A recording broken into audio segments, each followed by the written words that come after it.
Donc du coup aujourd'hui on va parler des iPhones, on va parler des... Alors attends, je vais vous dire bonjour quand même. On va commencer par là. Bonjour Quentin, bonjour Alexis. Salut Bonjour Adrien. Adrien. On va parler de l'iPhone 12 et iPhone 12 Pro qui sortiront normalement en septembre et ensuite on va vite fait parler de l'iPhone idéal selon ce qu'on aurait à en dire. Donc on a l'iPhone 12 Pro ou l'iPhone 12 2020 ou on ne sait pas du tout l'iPhone 2020 tout simplement, on ne sait pas comment il va s'appeler. Ou l'iPhone 11S Pro. Wow. Donc du coup, ouais, ce serait très lourd ça. Ouais, ce serait horrible. Euh, il y aura a priori 4 tailles d'iPhone cette année. Donc pour encore rajouter des tailles, d'habitude on avait 3 tailles par an, là il y a 4 tailles par an, ça va commencer à être lourd aussi, mais pareil, pas dans le bon sens. Donc il y aura 2 tailles d'iPhone 12 et 2 tailles d'iPhone 12 Pro. En gros, il y aura un iPhone 12 Pro taille normale, un iPhone 12 Pro Max, donc de grande taille, un iPhone 12 taille normale aussi, et un iPhone 12 plus petit. Ça en fait, ouais. Bah, ça en fait des tailles et rien que là c'est compliqué à expliquer donc Moi j'ai rien compris. Prenez des notes Ok. pour ceux qui écoutent le podcast. Ouais. on fait une petite non je vais pas faire de blague. Non mais mec, s'ils font ça, Donc, c'est abusé, c'est beaucoup trop. bah, Trop de après déclinaisons, eux ils mec, vont je sais avoir pas. un moyen de le marketer, de dire de l'expliquer de manière simple tu vois, mais bon là franchement bon par contre ça va être plus simplifié, tous les iPhones vont être OLED, il y aura plus d'iPhone LCD, ça c'est une bonne nouvelle. Ensuite, bah là je vais parler. Alors tout ça c'est pareil, c'est à prendre avec des pincettes, hein, c'est des rumeurs, surtout à 6 mois de la sortie, a priori à peu près. Là je vais parler de l'iPhone 12 Pro en plus. On aurait des capteurs LiDAR. Donc là je vais expliquer ce que c'est les capteurs LiDAR. En gros c'est ce qui est déjà sorti sur l'iPhone, sur l'iPad Pro qui vient de sortir. C'est un capteur à l'arrière de l'iPad qui permet de visualiser en 3D l'espace. Donc en fait pour la VR, on n'aura plus besoin de faire par la caméra, il saura directement l'espace qui nous entoure, en gros. Ah ouais, ça c'est cool ça. Ouais, ça par contre ça va être vraiment cool. On peut s'attendre aussi à un design plus rectangulaire, un peu comme sur les iPhone 5, les iPhone SE et tout ça. Euh, on peut s'attendre aussi à ce qu'ils enlèvent à ce qu'il y ait pardon, une fréquence de rafraîchissement meilleure, donc 90 Hz ou 120 Hz, globalement 90 images par seconde jusqu'à 120 images par seconde. Ça, il faut savoir qu'ils le font déjà avec l'iPad Pro. Et en plus, c'est dynamique, c'est-à-dire que ça s'adapte à si selon tu as besoin ou pas d'avoir tant d'images par seconde, parce qu'on sait que ça prend de la batterie par contre. Mais le truc, c'est que là-dessus, ils sont en retard sur la plupart des autres iPhones, des autres smartphones. Beaucoup de smartphones sont en 120 Hz. Et dernier truc qu'on peut s'attendre, c'est à ce qu'il y ait un plus petit notch, donc l'encoche en haut, ou carrément plus d'encoche du tout. Ah, ce serait bien, pas du tout. Et du coup, il y aura les coins. Enfin, il sera borderless, celui-là. Si, Bah ouais, ouais, non, mais ça c'est l'iPhone 12 Pro, donc Ah borderless oui, comme oui, ceux oui. actuellement. Ouais. Pardon. Bah voilà, du coup, vous en pensez quoi déjà à première vue de celui-là? Il a l'air bien. Ben, celui-là, ouais, ça pourrait être intéressant. Bon, après, moi, je m'orienterais plus vers une petite taille. Moi, je suis pas trop fan des grands iPhones. Moi, j'aime bien Ouais, tout pouvoir faire d'une main et Ouais, moi c'est quitte à pareil. avoir un peu moins de visibilité sur l'écran, mais voilà, tout faire d'une main, que ça tienne facilement, pour pas le faire tomber, qui rentre bien dans ma poche. ouais. Mais ça après, de toute Pratique. façon, c'était déjà le cas avant. Ils te font un iPhone Pro par exemple. L'iPhone Pro et l'iPhone Pro Max vont avoir les mêmes specs, mais malgré tout, enfin avec les deux tailles quoi. Ouais, voilà. Bah ouais, moi je m'orienterai plus vers une petite taille, à voir si à la fin de l'année je vais changer d'iPhone. Hmm. Voilà. Et le capteur aussi, comment ça s'appelle que t'as dit déjà? Le lidar. Voilà, le lidar, ben ça a l'air pas mal aussi. Ouais, grave. Ça fait quelques années qu'on en entend parler, mais il y aurait un système, peut-être plus tard, sur iMessage, pour qu'en fait tu puisses texter, envoyer des messages tout en voyant ce qu'il y a derrière toi. Donc il n'y a peut-être pas forcément besoin de lidar, il y a peut-être juste besoin de la caméra, mais au moins ce serait un système où tu vas pas tomber. Enfin, je Devant sais toi pas si c'est alors, bien. parce que t'as dit Ouais, voilà. derrière. Bah, oui, devant toi, derrière l'iPhone, oui, oui. Oui. Moi, ce que j'attends surtout sur cet iPhone, ce que j'ai trop envie qu'il y ait et d'utiliser, c'est la fréquence de rafraîchissement, genre à 90 Hz ou 120 Hz. C'est tellement, tellement agréable. Genre, les iPad Pro sont vraiment bluffants quand on les utilise. Et tous les autres smartphones, enfin beaucoup d'autres smartphones chers ont déjà ça. Donc, bah voilà quoi. Et surtout Brawl Stars à 120 images par seconde, ça me fait bien. Ça t'empêchera pas de perdre. Non, non, je me suis amélioré avec Billy. Enfin bref. Et toi, Quentin, t'en penses quoi de cet iPhone? Moi, je sais pas. Bah, après, c'est comme chaque année, tu vois. Bah, t'as une mise à jour de l'iPhone, quoi. Ils montent en puissance, en qualité, photo, ils améliorent des trucs et tout. Et puis là, je sais pas, cette année, ils rajoutent un gadget. Du coup, comme ils avaient pu faire avec Un 3D gadget. Touch, quoi. Mais ouais, pour moi, c'est ça. C'est le petit gadget, machin, qui va faire vendre, tu vois. Et les capteurs. Bah, c'est le principe, parce que si tu sors exactement le même iPhone, il va pas se vendre vu que c'est le même iPhone. Bah ouais, mais c'est ce qu'ils ont fait pour le 10S, pour tous les S en fait. Ou alors, non, attends, je confonds. Non, quand tu Ouais. passes du S au celui d'après. Quand ils passaient du S par exemple, je sais pas, Attends, non. Genre du 5S au 6, tu vois. Bon, c'est Ouais. pas le bon exemple parce que c'est des iPhones totalement différents, mais. Le meilleur exemple, c'est du 6S au 7. Il y a quoi? Il y a juste le bouton d'accueil qui est plus le même. Ouais, il y a le haptique, il y a le fait qu'il est waterproof. Ouais. Il y a le fait qu'il avait plus de vitres et du coup. Ah non, c'est pas qu'il avait plus de vitres, mais il était plus léger, c'était le plus léger de tous les iPhones. Ouais. Après. Ouais. Ouais. Du coup, j'ai pas compris ce que tu voulais dire par là. Bah, En fait, ok, c'est du coup, ce que je tu vais es en train prendre. de dire. Attends, je vais prendre, je vais prendre d'autres modèles. Du 10 au 10S. Du 10 au 10S, il y a R. Bah, en fait, du 10 au 10S, ouais, il y a moins de choses. Mm. Du 10 au 10S, il n'y avait pas énormément de choses. T'as l'amélioration classique. Ils montent en gamme d'iPhone, ils améliorent des choses comme l'exemple qu'on vient de voir. Et puis à côté de ça, il y a des années, ils rajoutent un petit gadget. Comme il y avait pour 3D Touch ou. Ok, je vois ce que tu veux dire. Siri, Non, mais le truc, c'est que s'il y a vraiment tout ce que j'ai dit, il est beaucoup moins gadget et il est beaucoup plus. C'est beaucoup plus un nouvel iPhone que la plupart des années. Tu vois, là, c'est Ouais. comme un iPhone 5, 6 ou 7 ou 8. Non, pas 8 d'ailleurs, c'est un mauvais exemple. Ouais. C'est comme un iPhone 4, 5, 6, 7. Ce que je dis parce qu'il y a plein de choses. Le lidar, bon, bah ça, ok, ce serait un petit gadget. Je sais pas si tu parlais de ça d'ailleurs. Non, je parlais des les capteurs là, pour la VR. Ouais, le lidar. Ouais, ouais, c'est le lidar. Ok. Ouais, pour moi, c'est Du ça le coup, gadget. en soi, ils vont pas. Au contraire, c'est l'inverse, mec. Ils vont pas. Le lidar, c'est pas assez pour acheter un truc parce que franchement, qui utilise la VR dans la vie de tous les jours? Le lidar, ça va juste devenir un standard, un truc qu'il y aura dans tous les produits Apple, mais pour l'instant, on n'utilise pratiquement jamais la VR en tout cas. Hmm. Moi, ce que je pense, c'est plutôt aux 90 Hz ou 120 Hz. Le plus petit notch, bah ça, enfin, parce qu'il est quand même assez gros, ou peut-être pas de notch du tout, mais ça, c'est peu probable. On s'y habitue.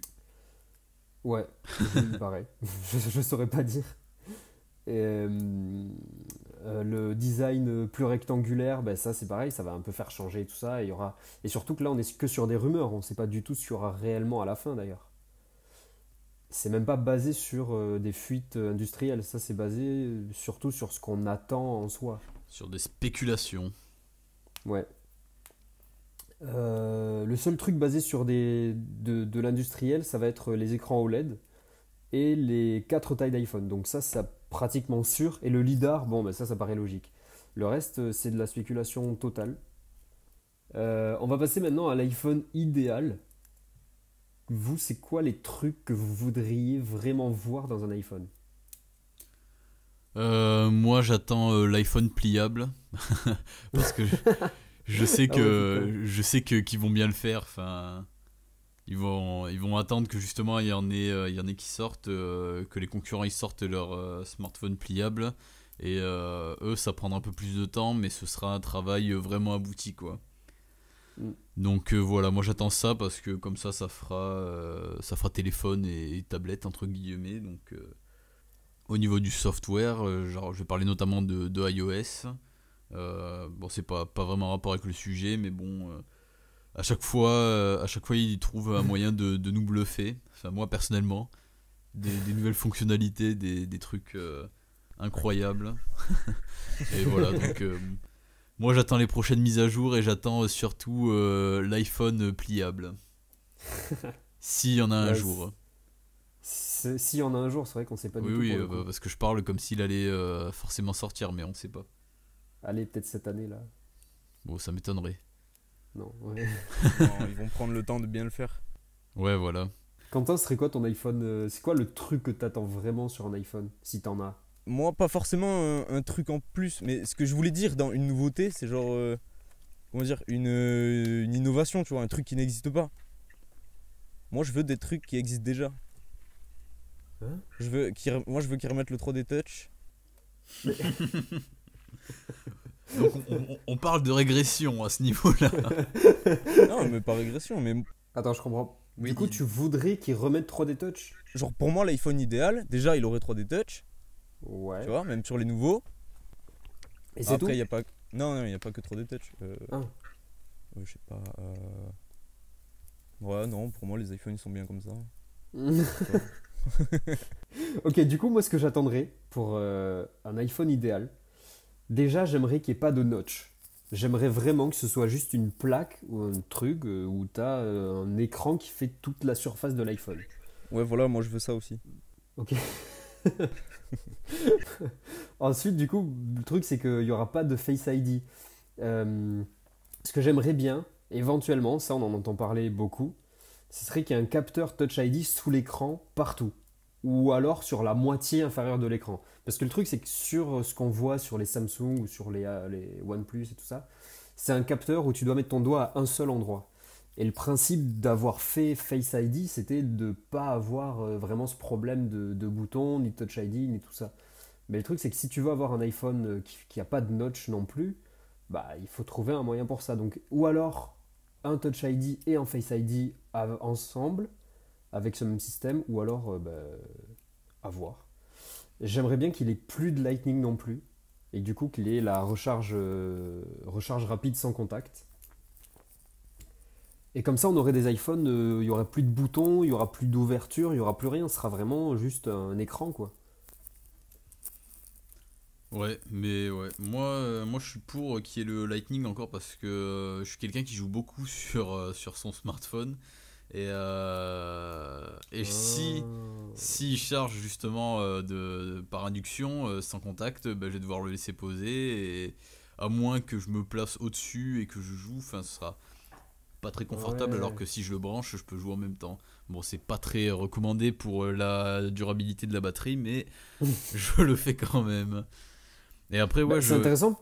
je Ouais. voulais te C'est rejoindre intéressant aussi. parce que moi qui utilise pas, juste sur ça, parce que j'utilise pas mon iPhone comme toi, et justement, c'est vrai que j'avais pas pensé à ça. Mais c'est pas bête ça, il faudra qu'ils y réfléchissent. Ouais. Et après, du coup, je voulais te rejoindre aussi sur enlever le notch. Ouais, c'est une bonne idée, ok. Mais et après, mettre justement, comme tu as dit, le Touch ID sur le dos de l'iPhone, une partie en tout cas. Je pense en effet que ce serait pas mal parce que Face ID ça marche très bien, ok, c'est rapide. Mais pour peu que tu sois dans le noir, qu'il y ait un peu trop de soleil, enfin, c'est pas parfait quoi.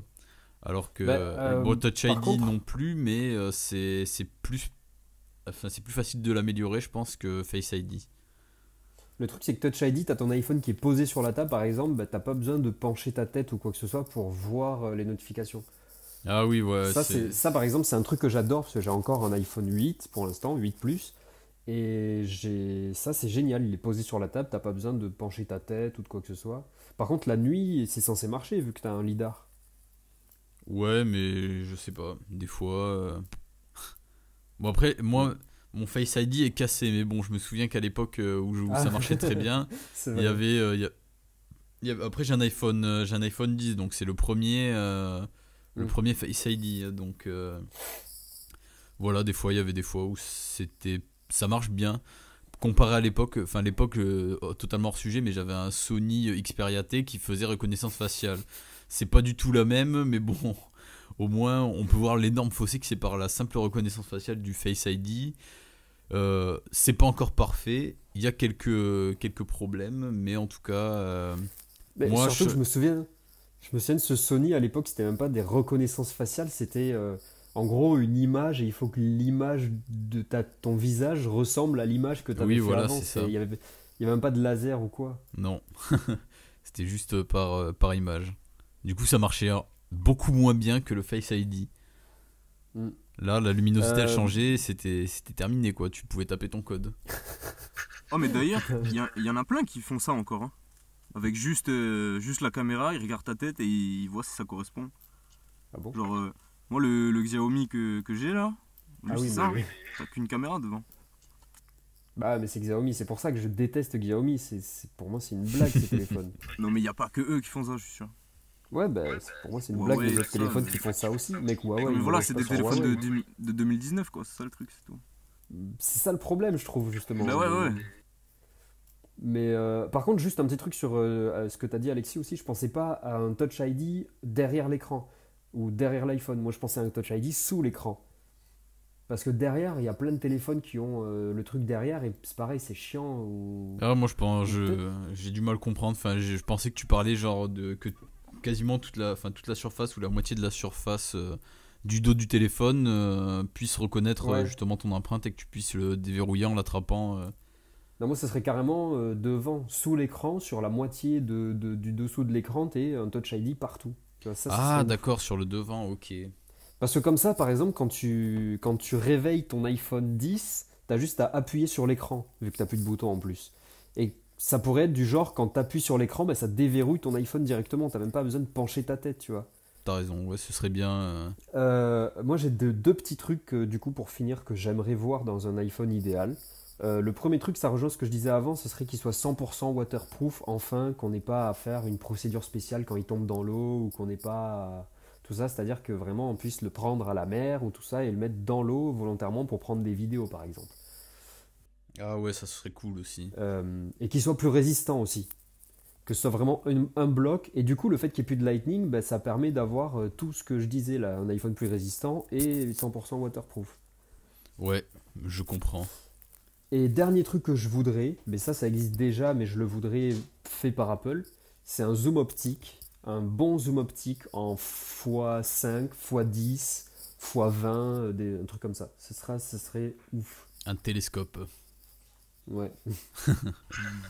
Bon après sur la résistance des iPhones, je voulais dire aussi, enfin moi pour avoir fait, je mets jamais de coque et pour avoir fait tomber plusieurs fois mes iPhones, il leur en a fallu quand même Mm. pour qu'il y ait un choc.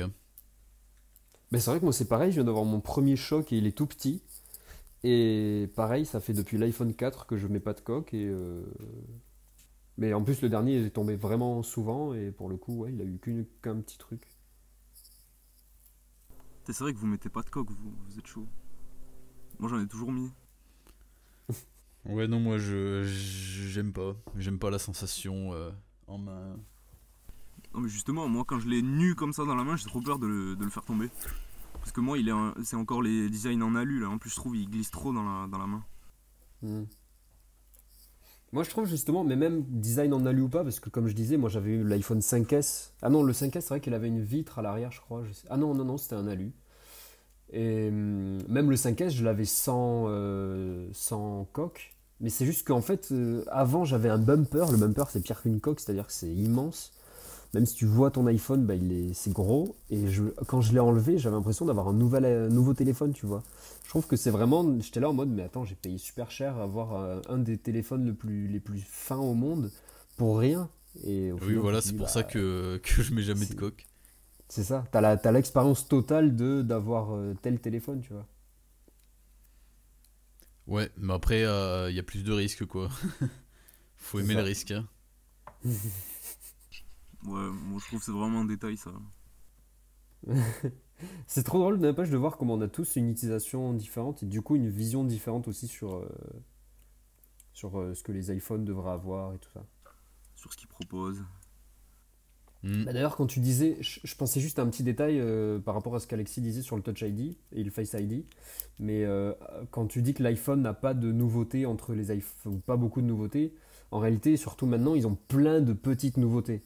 Et si t'es pas sensible à la technologie, tu vas pas forcément le remarquer, c'est normal. Mais là, par exemple, sur, je sais plus, je crois que c'était le 10S justement, ce qu'ils avaient ajouté, c'est que un meilleur angle pour déverrouiller avec Face ID. Donc s'il est posé sur la table, en soi, tu pouvais le déverrouiller plus facilement. Ouais, parce que ça c'était enfin avec mon iPhone 10 en tout cas c'était compliqué à l'époque où ça marchait. Bon là je m'y essaye même plus mais Ah, parce qu'il remarche des fois.